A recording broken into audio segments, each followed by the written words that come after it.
사랑하는 성도 여러분, 지난 한 주간 평안하셨습니까? 이제 우리 다 같이 묵상하심으로 스승의 주의를 하나님 앞에 올려드리도록 하겠습니다.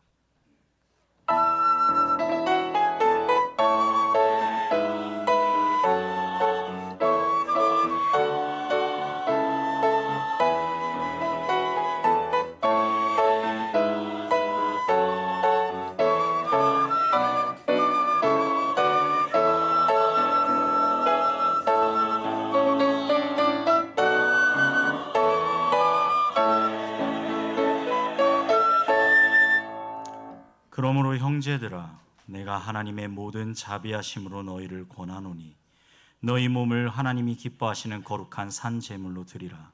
이는 너희의 드릴 영적 예배니라.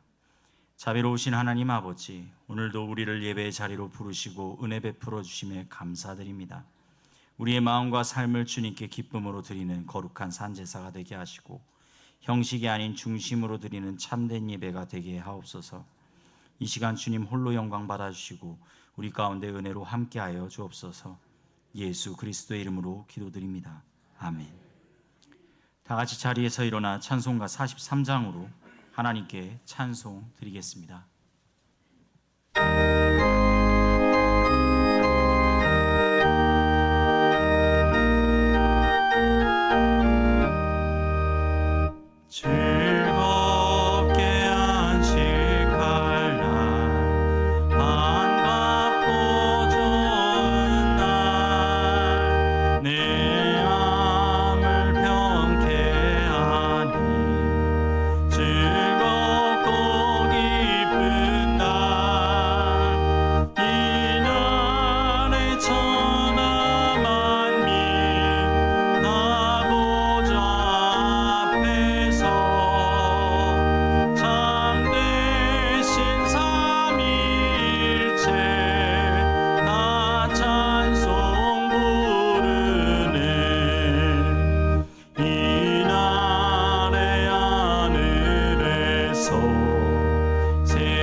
성시교독문 55번 시편 127편을 교독하도록 하겠습니다. 여호와께서 집을 세우지 아니하시면 세우는 자의 수고가 헛되며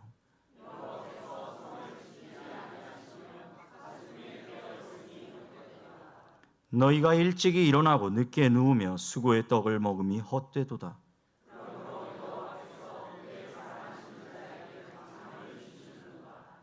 보라, 자식들은 여호와의 기업이요 젊은 자의 자식은 장사의 수중의 화살 같으니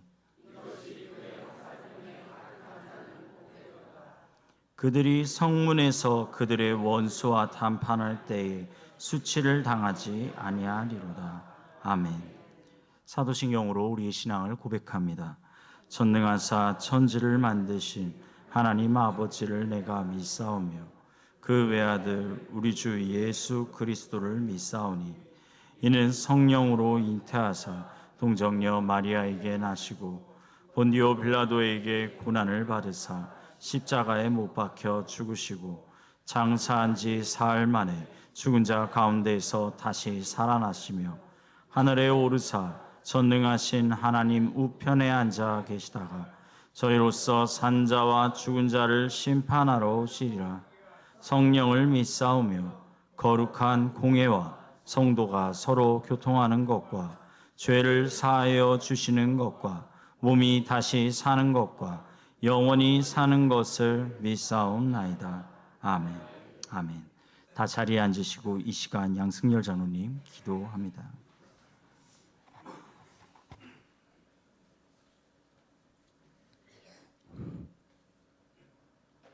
할렐루야. 사랑과 은혜의 주님, 찬양 받으시기에 합당하신 여호와 하나님, 주님의 이름을 높여 드립니다. 아멘. 거룩한 주님의 날에 우리의 몸과 마음을 구별하여 주님을 예배합니다. 주님을 경배합니다. 예수님, 한 주간의 삶을 돌아봅니다. 우리의 연약함과 지혜롭지 못한 죄악된 생각과 말과 행동을 예수님의 발 앞에 모두 내려놓으며 회개합니다. 예수 그리스도 보혈의 은혜로 우리들을 정결케 하시며 깨끗게 하시옵소서. 아멘. 오늘은 스승의 주일입니다. 참 스승이신 예수님의 온전하신 삶을 본받아 우리 삶 가운데 온전함으로 나아가길 원합니다. 특별히 우리 어린이부, 청소년부, 교사들과 전소단님의 삶 중에 축복으로 임하여 주옵소서. 아이들을 섬기고 봉사할 때 주께서 주시는 은혜로 할 수 있도록 인도하여 주시옵소서. 성령 하나님, 지난주 임직식은 성령님께서 주관하시는 은혜로운 임직식이었습니다. 새로 임직받은 분들께서 하나님의 감동의 영이 충만하여서 착하고 성실하며 충성된 일꾼으로 우리 신일교회의 부흥의 귀한 일꾼이 될 수 있도록 인도하여 주시옵소서. 또한 우리 모두는 서로 협력하여 선을 이루는 온전한 신일교회가 되도록 하시옵소서. 특별히 우리 담임 목사님을 위해 기도드립니다. 병환 중에 계시다가 이제 회복 중에 있습니다. 여호와 라파 치료의 하나님께서 친히 주의 오른손으로 안수하셔서 모든 병의 근원은 사라질지어다. 아멘. 온몸과 모든 세포들은 정상으로 회복될지어다. 아멘. 우리 담임 목사님의 삶을 통해 이루실 주님의 계획하심과 선하신 뜻을 기대합니다. 축복된 회복의 삶으로 함께하여 주시옵소서. 아멘. 이 시간 도영진 전사님께서 말씀 전해 주실 때 하나님의 음성을 듣는 은혜 받는 귀한 시간으로 인도하여 주시옵소서. 아멘. 할렐루야 찬양대가 한 주간의 삶을 담은 내게 능력 주시는 자를 주님께 올려드립니다. 오늘 드려지는 귀한 찬양에 성령의 능력으로 살아가는 우리 모두와 하나님께 영광이 되는 찬양이 될 수 있도록 인도하여 주옵소서. 아멘. 새로운 한 주간도 참 스승이신 주님을 따라가게 하시옵소서. 이 모든 말씀 예수님의 이름으로 기도드립니다. 아멘.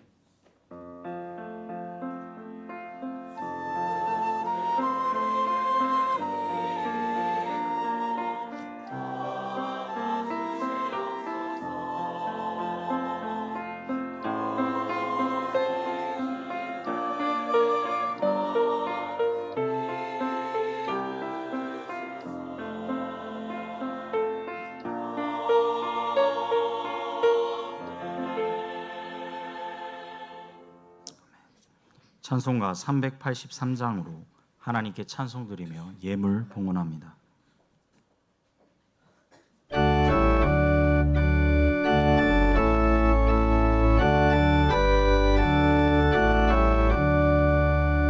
눈을 들어 산을 보니 도움 어디서 오나 천지 지은 주 하나님 나를 도와주시네.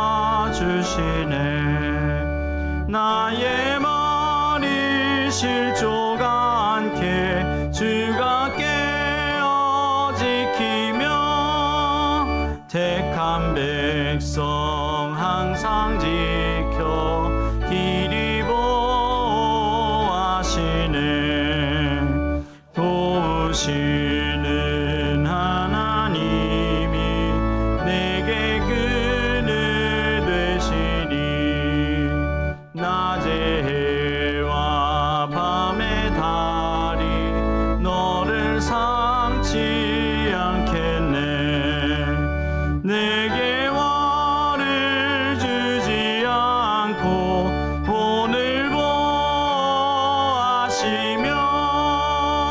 너의 출입 지금부터 영영히 인도하시리. 아멘.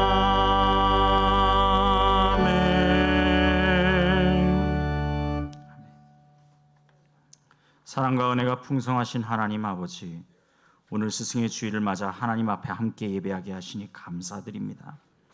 우리의 삶 가운데 믿음과 사랑으로 가르치고 세워주신 모든 스승들을 기억하며 감사드립니다. 특별히 말씀으로 양육하시고 기도로 섬기며 영혼들을 바른 길로 인도하기 위해 헌신하는 교역자들과 교사들 위해 하나님의 크신 은혜와 위로를 더하여 주시옵소서. 보이지 않는 자리에서 흘린 눈물과 수고를 기억하여 주시고 지치지 않도록 세임과 기쁨을 허락하여 주시옵소서. 또한 배우는 우리에게도 겸손한 마음을 주셔서 하나님의 말씀을 잘 배우고 순종하게 하시며 가르침을 통해 믿음 안에서 더욱 성장하게 하여 주옵소서. 다음 세대를 세우기 위해 애쓰는 모든 손길 위에 함께 하시고 교회 학교와 청년부 가운데 말씀의 은혜가 살아나게 하시며 가르치는 자와 배우는 자가 함께 하나님 나라를 이루어가게 하여 주옵소서. 이 시간 믿음과 감사로 예물을 하나님께 올려드립니다. 주께서 우리에게 베풀어 주신 은혜를 기억하며 정성껏 구별하여 드리오니 기쁘게 받아 주시옵소서.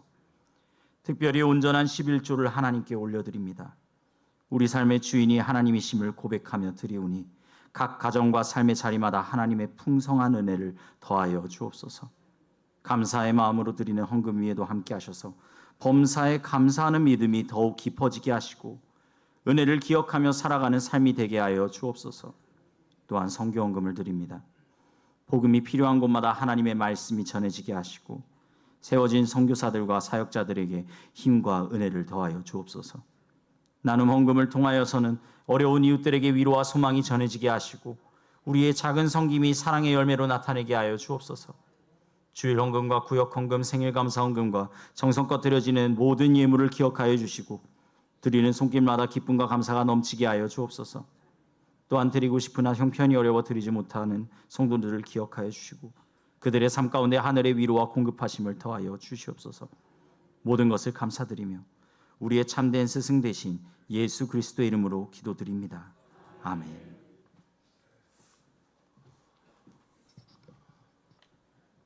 할렐루야. 네, 오늘 윤경진 집사님의 아우님 되시는 윤명로 장로님, 함께 예배에 참석하셨습니다. 잠깐 일어서실까요? 박수로 환영하도록 하겠습니다. 네, 반갑습니다. 네.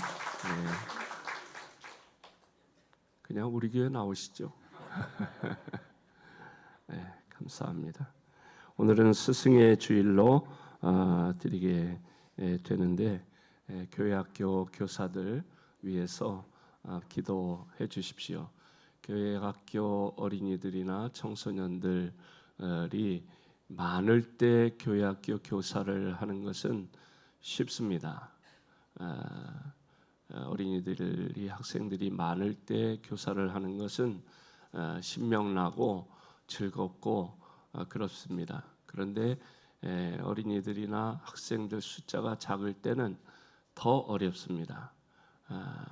그럴 때 교사를 하는 것이 힘든데 그런 교사들을 위해서 더 격려해 주시고 그렇게 해 주시면 감사하겠습니다. 그러니까 교사들을 더 격려해 주시면 감사하겠습니다.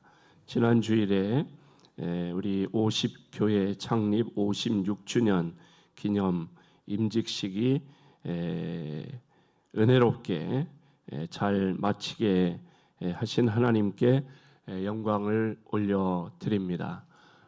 협력해 주신 모든 성도님들께 감사드립니다. 염려를 많이 하셨죠? 해롱해롱 거리는 목사가 과연 사회를 잘 볼까, 헤매지 않을까 염려를 많이 하셔서 끝나고 나니까 목사님 참 잘했어요. 그렇게 저한테 이렇게 엄지척을 해주시는 권사님들이 참 많으셨어요. 헤매지 않았다는 얘기죠. 저도 참 기도 많이 했습니다. 1월 퇴원한 이후로 그 전에 이제 임직 후보자들을 선정하는 때부터 기도 많이 했고, 그리고 퇴원한 이후로도 임직식을 위해서 기도 많이 했습니다. 기도하고 이제 준비하면서 순서지 하나, 컴마 하나, 그리고 순서자들을 모시는 것부터 해서 다 모든 것, 떡 하나 뭐 이런 것까지 다 정하는 것부터 해서 신경 하나 이렇게 다 신경 쓰는 일이었어요. 그래서 이제 신경 뭐 하나 다 쓰고 했습니다. 그런데 참 감사하더라고요. 그래서 순서에 멘트 하나까지도 신경 하나하나 다 쓰고, 그리고 순서 이제 임직식 끝나고 이제 감사 인사하는 것까지 순서 맡은 분들, 그리고 화분 보내주시거나 한 분들에게 감사 인사하는 것까지 다 그것까지 해서 다 이제 인사까지 해서 다 인사하는 것까지 했습니다. 그래서 그리고 이제 임직식을 임직하신 분들에게 앨범 만들어서 31일 날 전달하는 것까지 하면 끝입니다. 임직하신 분들에게 앨범 만들어서 31일 날 전달하는 것까지 하면 마치는 거예요. 그래서 오늘은 임직하신 분들 앞으로 나오시기 바랍니다. 처음 하는 거예요. 최동옥 장로님, 김금순 권사님, 성분숙 권사님, 김은혜 권사님, 김영식 안수집사님, 남재준 안수집사님, 장홍진 안수집사님, 순서대로 서주세요. 부른 순서대로.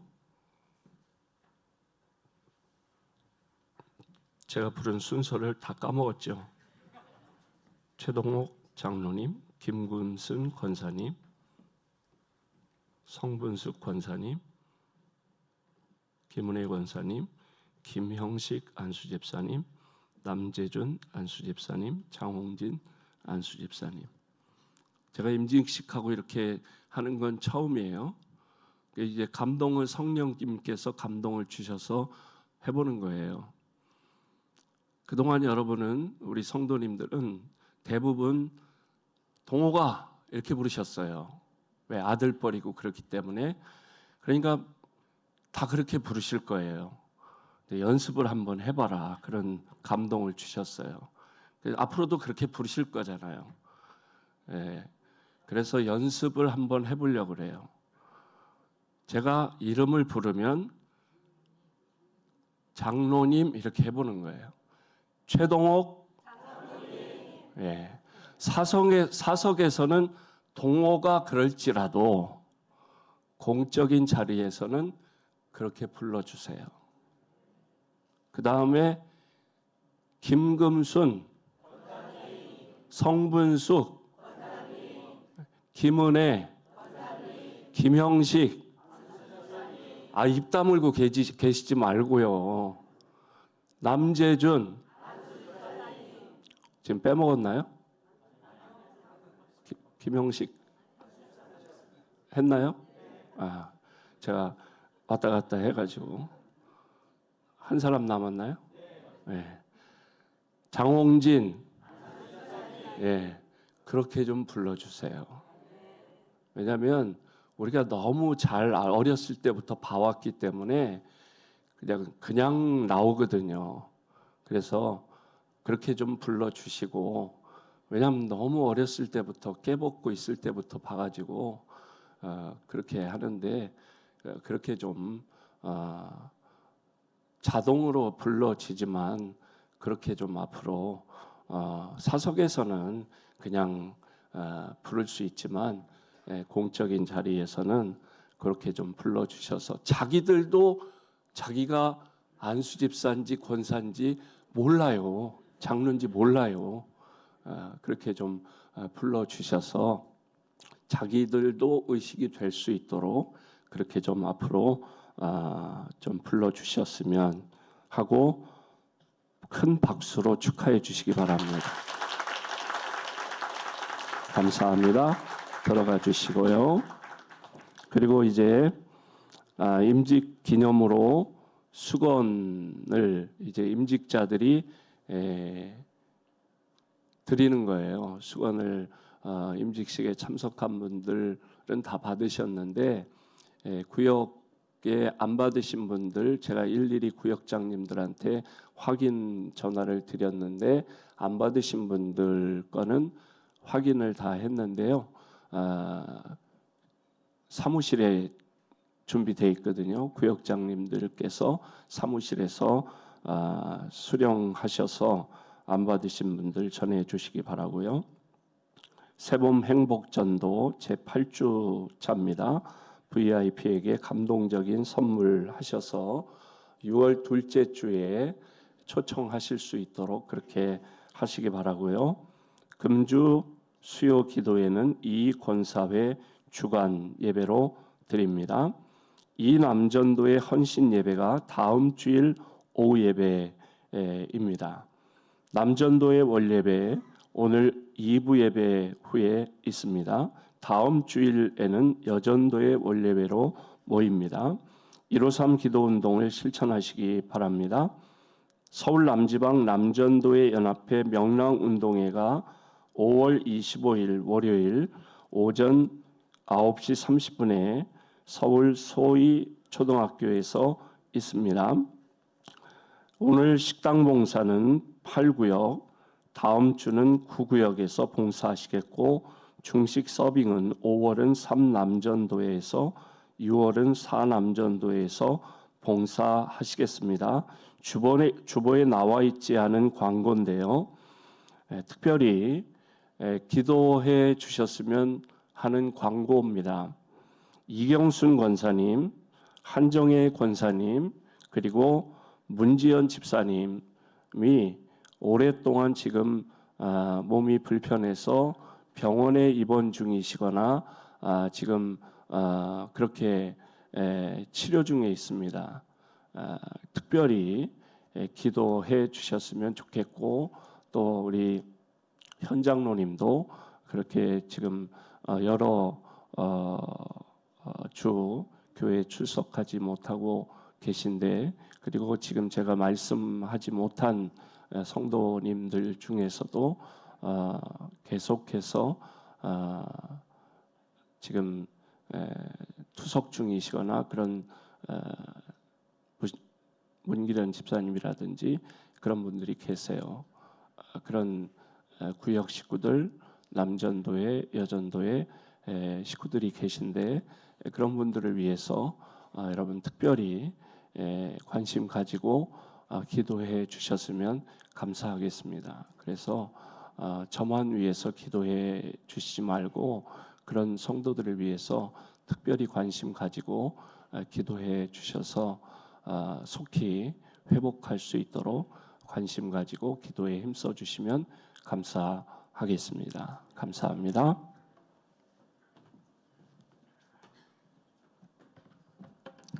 네, 오늘 우리에게 주시는 기록된 하나님의 말씀 보도록 하겠습니다.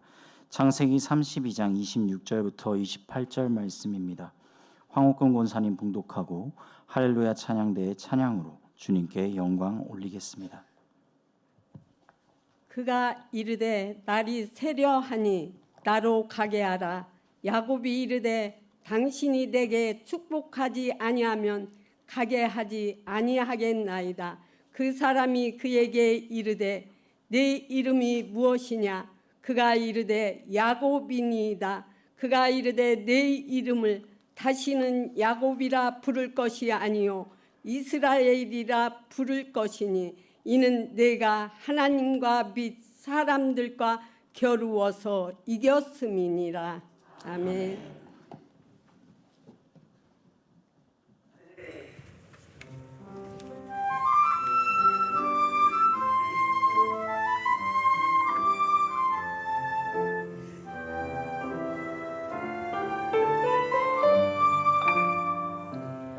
너의 삶을 통하여 하나님이 일하시네.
우리 주님께 다시 한번 영광의 박수 올려드리도록 하겠습니다.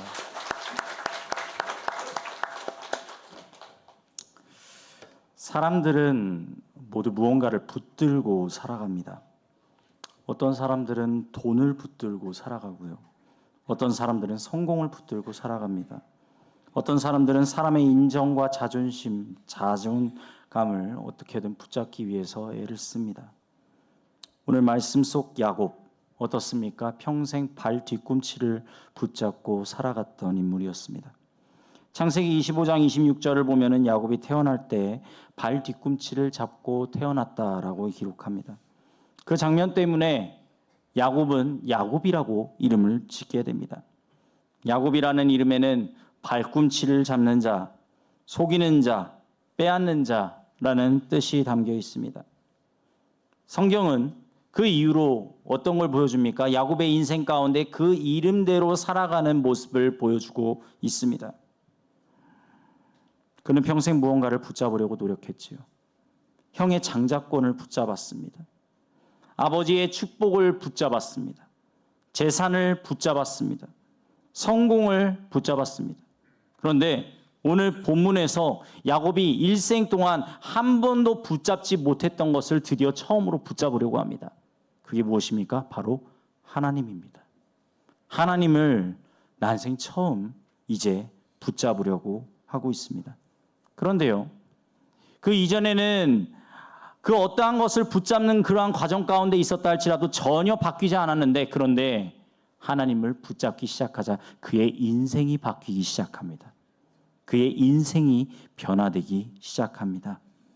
사랑하는 성도님들, 저번 주에 To be continue라고 이야기하면서 이제 후속작을 말씀드렸던 발 뒤꿈치, 오늘 우리의 삶 가운데서도 혹시 이 야곱처럼 발 뒤꿈치를 잡고 있는 것이 있지는 않은지, 그리고 오늘 우리의 삶 가운데서 발 뒤꿈치를 잡는 것이 아니라 하나님을 잡으면 어떤 일들이 일어난지에 대해서 오늘 한번 살펴보려고 합니다. 우리 다 같이 첫 번째, 다 같이 한 목소리로 읽도록 하겠습니다. 시작. 하나님께서는 도망친 문제를 다시 마주하게 하십니다. 창세기 31장 3절을 보면 하나님께서 야곱에게 이렇게 말씀하십니다. 다 같이 읽어보겠습니다. 시작. 여호와께서 야곱에게 이르시되 내 조상의 땅, 내 족속에게로 돌아가라. 내가 너와 함께 있으리라 하신지라. 아멘. 야곱에게 하나님께서 이야기합니다. 이제 너는 내 조상의 땅, 내 족속에게로 돌아가라. 이야기를 하십니다. 그런데 이 고향 땅으로 돌아간다는 것이 뭐 그냥 고향으로 돌아가면 되지라고 생각할 수 있지만 사실 이게 단순한 문제가 아닙니다. 고향으로 돌아가면 반드시 만나야 하는 사람이 있지요. 누구입니까? 바로 형 에서입니다. 에서가 누구입니까? 야곱이 속였던 사람이에요. 창세기 25장에서 야곱은 배고픈 에서에게 팥죽을 주면서 장자권을 삽니다. 그리고 창세기 27장에서는 어머니 리브가와 함께 아버지 이삭을 속이고 형이 받아야 할 그 축복까지 가로챕니다. 그 결과 에서는 이렇게 말합니다. 창세기 27장 41절입니다. 우리 다 같이 고백해 보겠습니다. 시작. 그의 아버지가 야곱에게 축복한 그 축복으로 말미암아 에서가 야곱을 미워하여 심중에 이르기를 아버지를 곡할 때가 가까웠은즉 내가 내 아우 야곱을 죽이리라 하였더니. 아멘. 아버지가 이제 곧 살 날이 얼마 남지 않았다라는 거예요. 아버지께서 돌아가시면 어떻게 하겠다고요? 내 아우 야곱을 죽이겠다. 형제 사이에서 일어날 수 있는 파국으로 치닫는 상황입니다. 얼마나 끔찍합니까? 그리고 그 끔찍함을 온몸으로 맡고 있는 자가 누구입니까? 바로 야곱입니다. 야곱은 생명의 위협을 느낍니다. 그래서 어떻게 합니까? 도망가기 시작하는 것이죠. 더 이상 그를 지켜줄 곳도 없고 그저 도망자의 인생이 시작된 것입니다. 그런데요, 놀라운 사실이 무엇이냐면 그 도망자의 신세, 아무것도 남기지 않고 다 버려지게 된 그러한 상황 가운데에서 그 야곱에게 누가 찾아오십니까? 하나님께서 찾아오시는 거예요. 하나님께서 그때의 야곱을 찾아오셔서 말씀하시는 거예요. 내가 너를 축복하겠다. 아브라함의 하나님, 이삭의 하나님인 내가 너를 축복하겠다. 내가 가는 길 어디든지 너와 함께 하겠다. 내가 이 땅 가운데로 다시 네 고향으로 다시 돌아올 수 있도록 내가 도와주겠다. 아무것도 없습니다. 오히려 자신이 속인 그 대가를 온몸으로 받고 있는 야곱입니다. 그런데 그 야곱에게 하나님께서는 찾아오시고 말씀해 주시고 축복해 주셨다라는 것이죠. 그래서 어떻게 됩니까? 이 야곱의 인생이요, 놀랍게도 하나님께서 인도해 주시고 함께 해 주십니다. 떠돌아다니는 정처없는 인생 가운데 삼촌 라반의 집에 들어가게 되었고, 그 삼촌 라반의 집에서 두 딸을 얻게 되었습니다. 그것뿐만이 아닙니다. 삼촌 라반의 집에서 20년을 그렇게 동료로 했지만 그 가운데서 야곱의 그 재산은 점점 불어나게 됩니다. 그런데요, 그 20년의 시간 동안 야곱은요, 놀랍게도 그가 사는 삶 동안에 자신의 본성을 고치지 못하였다라는 거예요. 자신의 본성은 여전히 속이고 남의 발목을 붙잡는 본성이었는데 그 본성을 여전히 가지고 있는 채로 살아가고 있었다라는 것입니다. 그런데 오늘 이 말씀, 하나님께서 야곱에게 이제 고향 땅으로 돌아가라. 이 말은 야곱에게 있어서 외통수예요. 한마디로 말해서 피할 곳이 없다라는 겁니다. 이제 마주해야 된다라는 것입니다. 왜 하나님께서는 야곱에게 그것을 요청하십니까? 왜 하나님께서는 야곱이 그렇게 에서를 무서워하고 에서를 두려워하고 에서가 죽일 것을 뻔히 아는데도 불구하고 왜 그에게 찾아가라고 이야기를 하고 있습니까? 왜냐하면 하나님께서는요, 회피한 문제를 영원히 피해가게 하지 않으시기 때문입니다. 사랑하는 성도님들, 우리가 회피한 문제요, 그거 영원히 피할 수 없습니다. 하나님께서 그것을 마주 보게 하십니다. 우리는요, 상처 피하고 싶습니다. 그렇지 않습니까? 누가 세상에 상처를 안고 살아가고 싶습니까? 우리가 껄끄러워하는 관계가 있다면 그 관계 웬간해서 피하고 싶습니다. 그 관계 가운데에서 살아가고 싶지 않습니다. 우리가 죄를 가지고 있는 거 누구나 다 알고 있지만 그 죄 덮고 싶지 않습니까? 그냥 모른 척하고 싶지 않습니까? 그런데요, 하나님께서는요, 우리의 인생 가운데 진짜로 변화시키시기 위해서 어떻게 합니까? 그 문제를 마주 보게 하신다라는 것입니다. 왜냐하면 그 문제를 계속해서 피하면요, 그때는 피할 수 있죠. 그런데 그 회피가 능사는 아니라는 것입니다. 변화를 줄 수가 없다라는 것입니다. 그 문제를 가지고 마주 볼 때, 그리고 그 문제 가운데 나아갈 때, 그때의 변화는 시작되는 것입니다. 우리 다 같이 두 번째 읽어보도록 하겠습니다. 시작. 여전히 자기 방법을 의지합니다. 창세기 32장 6절에 보면은 야곱이요, 어떻게 행동하는지를 아주 잘 보여주고 있습니다. 이 행동을 하게 된 이유가 있는데 우리 다 같이 읽어보도록 하겠습니다. 시작. 사자들이 야곱에게 돌아와 이르되 우리가 주인의 형 에서에게 이른즉 그가 400명을 거느리고 주인을 만나려고 오더이다. 아멘. 야곱이요, 혹시나 싶어서 자기가 가는 그 고향 땅에 사자를 보내요. 하인을 보내요. 그리고서는 이야기를 합니다. 자기가 이제 고향 땅으로 돌아갈 것이라고. 그리고 자기 형 에서가 어떻게 행동을 하는지 지켜보았습니다. 그런데 아니나 다를까, 에서가요, 야곱이 돌아온다는 소식을 듣고 어떻게 합니까? 그가 400명을 거느리고 야곱을 만나러 나옵니다. 자, 400명을 거느렸습니다. 이게 무슨 뜻인지 알고 계십니까? 전쟁하겠다는 겁니다. 너 잡으러 가겠다라는 겁니다. 그 말을 듣자마자 야곱이요, 어떻게 합니까? 창세기 32장 7절입니다. 다 같이 읽어보겠습니다. 시작.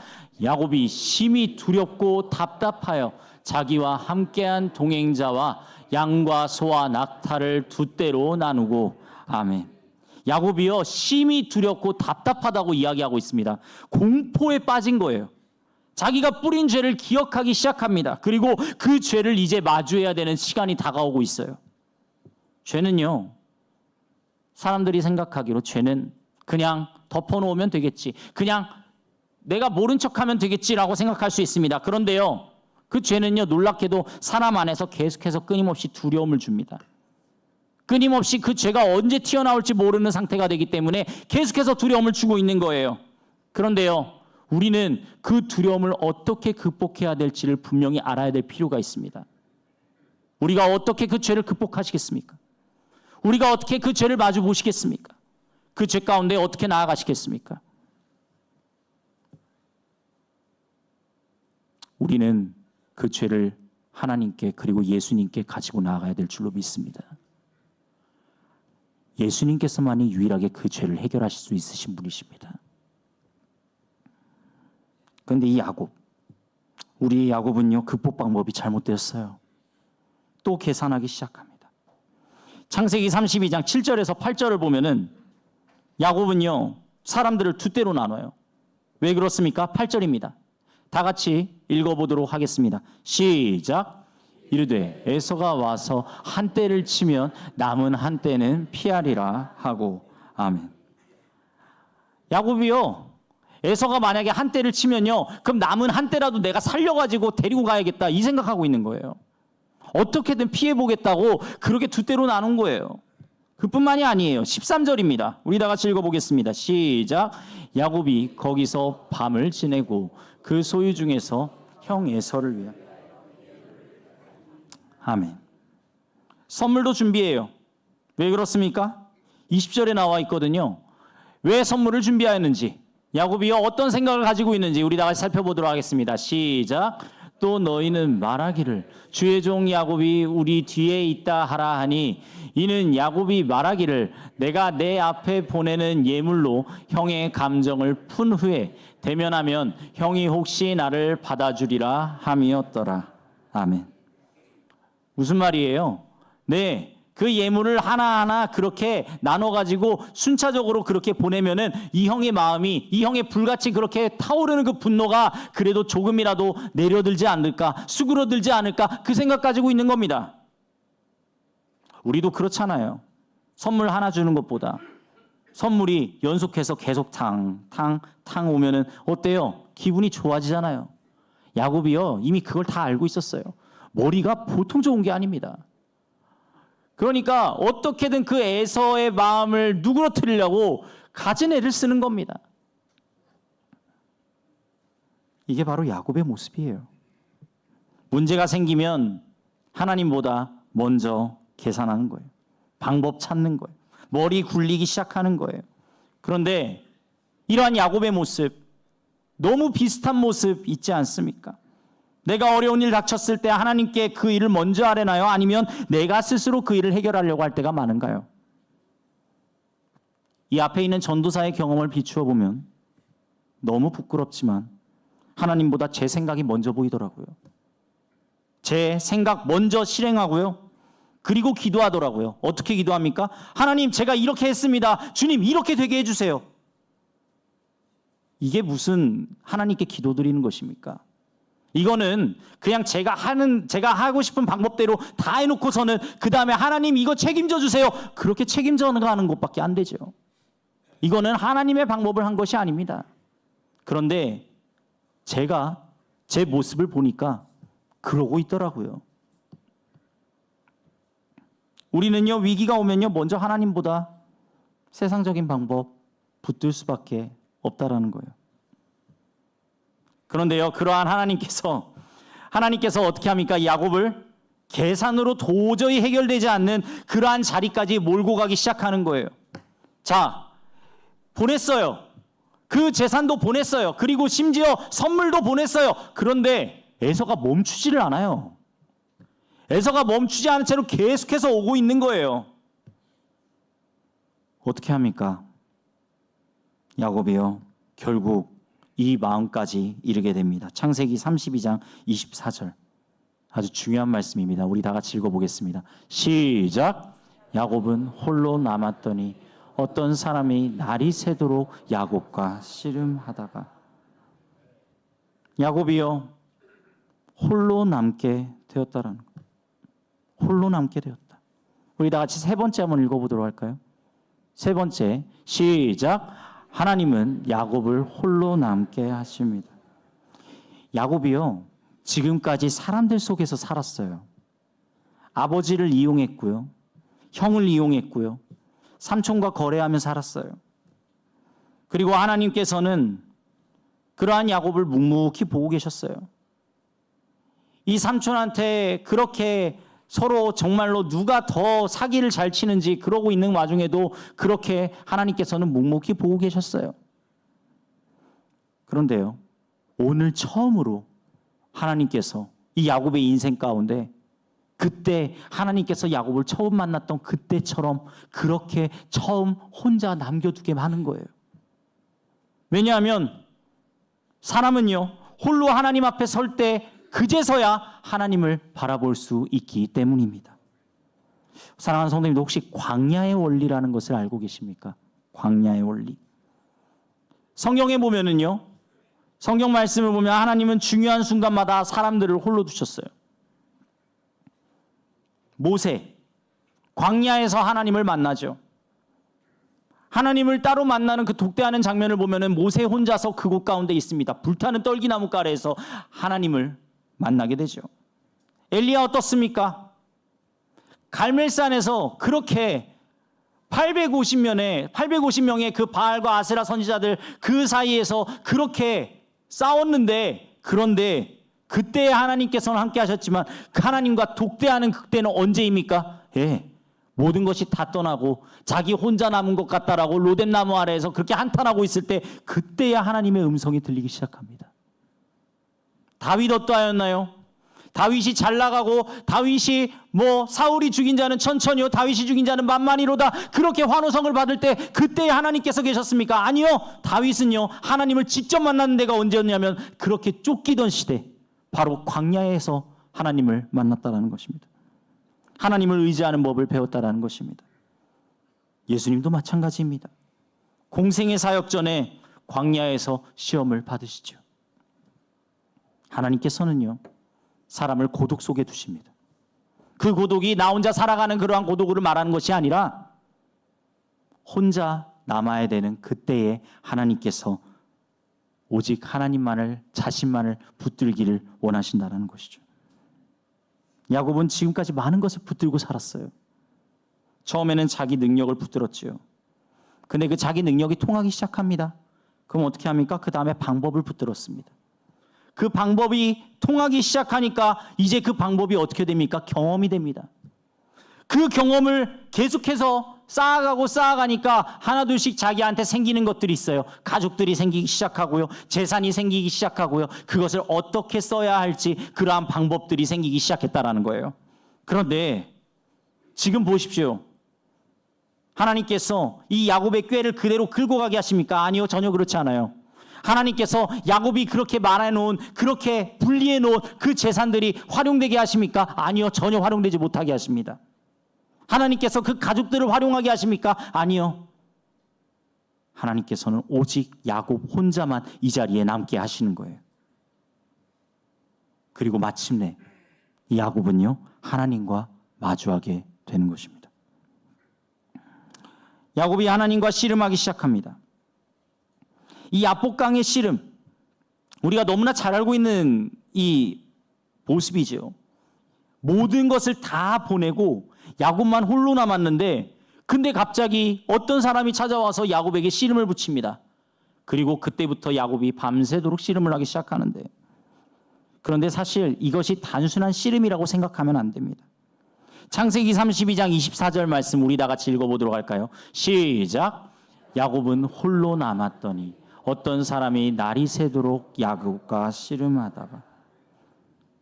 이 씨름이요 그냥 단순히 우리가 육체적으로 생각하는 씨름이다라고 생각할 수도 있지만, 호세아 12장 3절에서 4절 말씀을 보면은요 이 장면을 이렇게 해석하고 있어요. 우리 다 같이 읽어보겠습니다. 시작.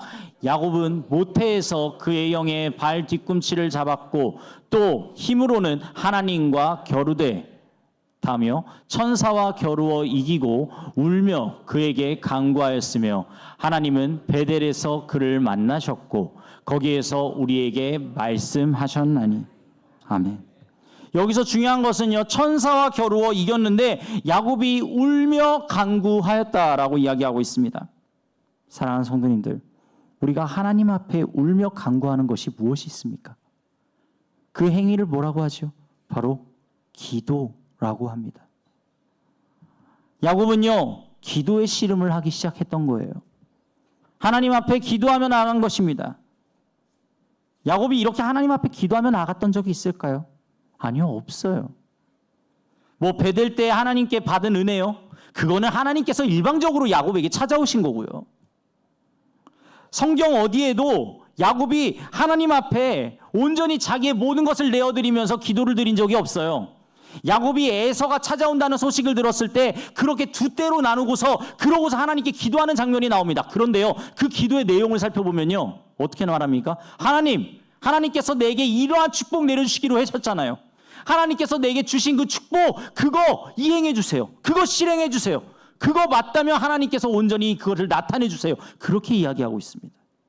이게 하나님께 온전히 드리는 그러한 기도입니까? 아니요. 하나님께 드리는 기도, 하나님께 온전히 드리는 기도, 그것은 야곱이 이 야복강에서 하나님과 씨름할 때 그때 나오게 되는 것이죠.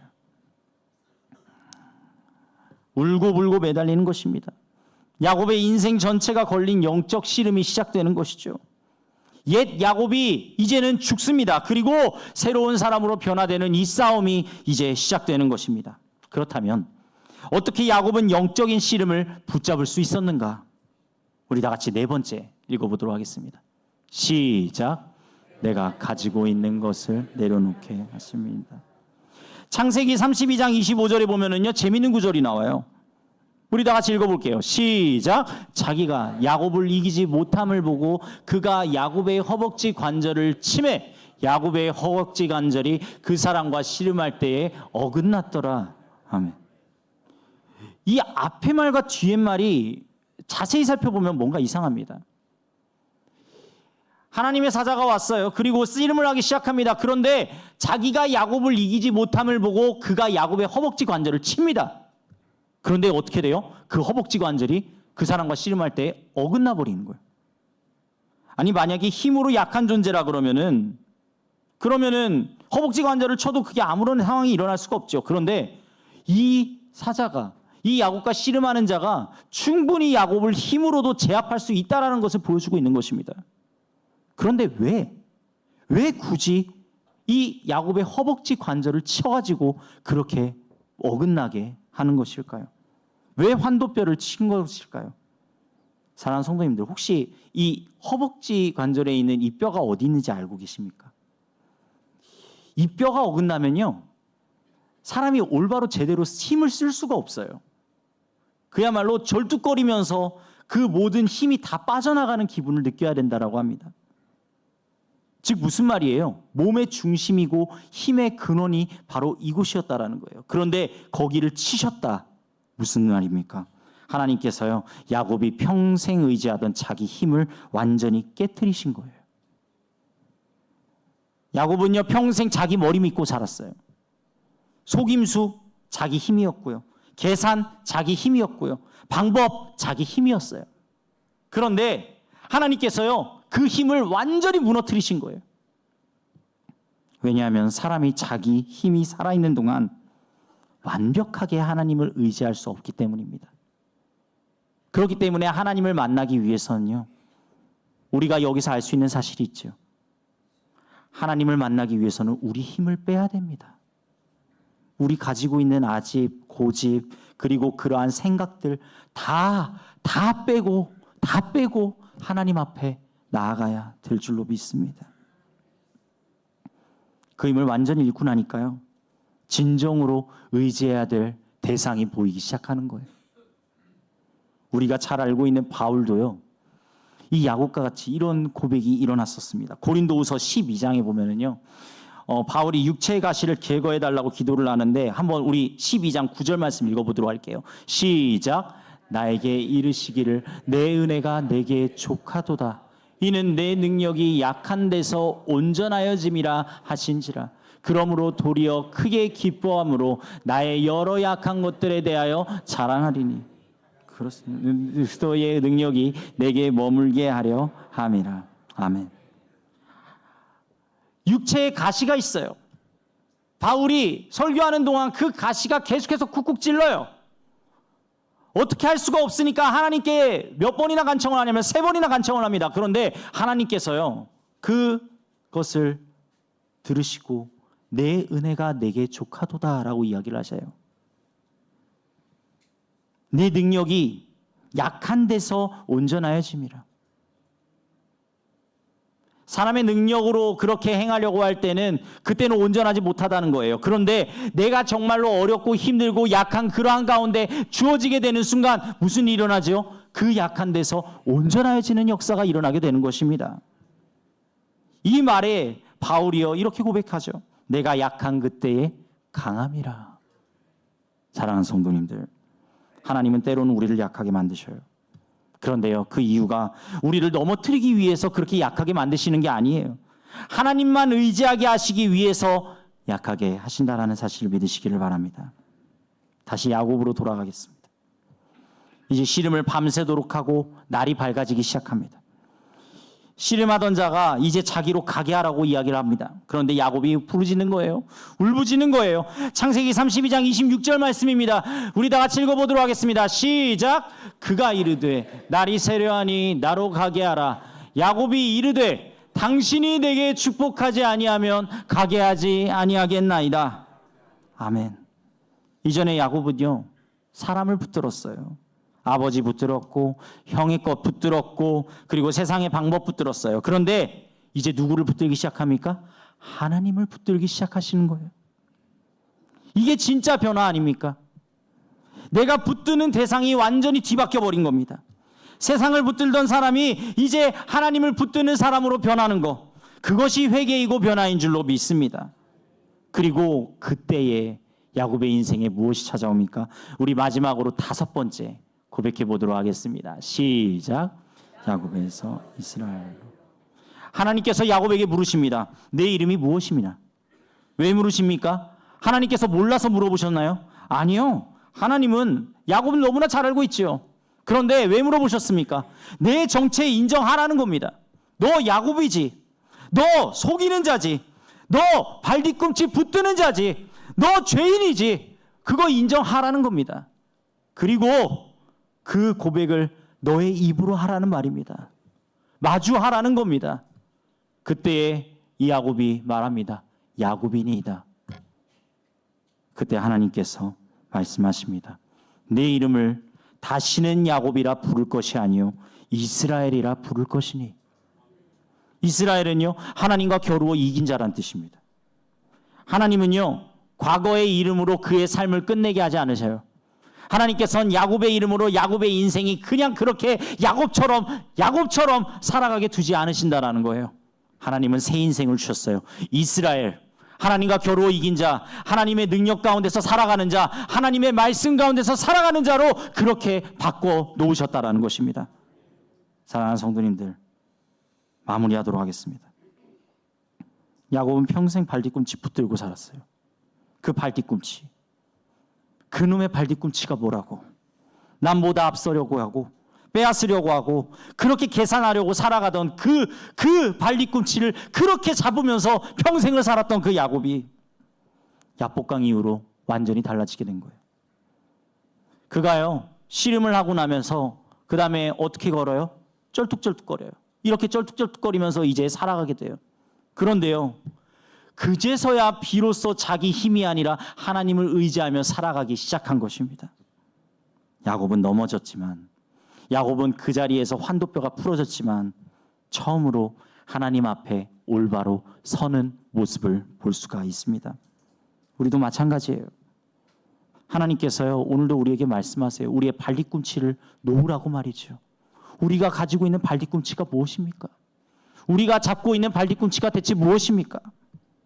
돈 붙드는 손인가요? 아니면 자존심 붙드는 손인가요? 아니면은 세상 붙들고 있는 무언가의 손인가요? 그거 다 놓으라고 이야기하십니다. 그리고 누구를 붙들어라? 하나님을 붙들라고 말씀하고 계십니다. 오늘 하나님께서 우리에게도 물어보십니다. 내 이름이 무엇이냐? 숨기지 말고 포장하지 말고 있는 모습 그대로 하나님 앞에 나아가실 수 있기를 주님의 이름으로 간절히 축복드립니다. 그때 하나님께서는 우리에게도 새 이름과 새 인생을 허락하여 주실 줄로 믿습니다. 사랑하는 성도님들, 이 예배가 끝나고 세상 밖으로 나가실 텐데 하나님 안에서 담대하게 나가십시오. 그리고 주님 안에서 주님께서 주신 새 이름 붙들고 새 마음 붙들고 하나님과 동행하며 살아가실 수 있기를 우리 모든 신일교회의 성도님들 되시기를 주님의 이름으로 간절히 축복드립니다. 아멘. 우리 다 같이 자리에서 일어나서 찬송가 635장 찬양하고 우리 담임 목사님 나오셔서 축도해 주시겠습니다.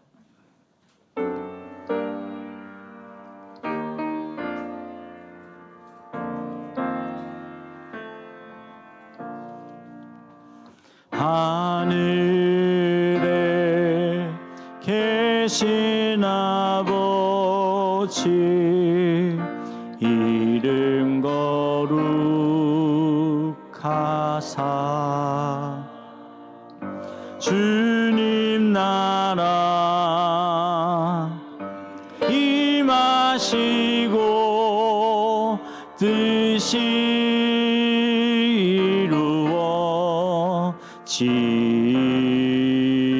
이루어지다 일용할 양식 주시고 우리들의 큰 죄 다 용서하옵시고 또 시험에 들게 마시고 악에서 구원하소서 대개 주의 나라 주의 권세 주의 영광 영원히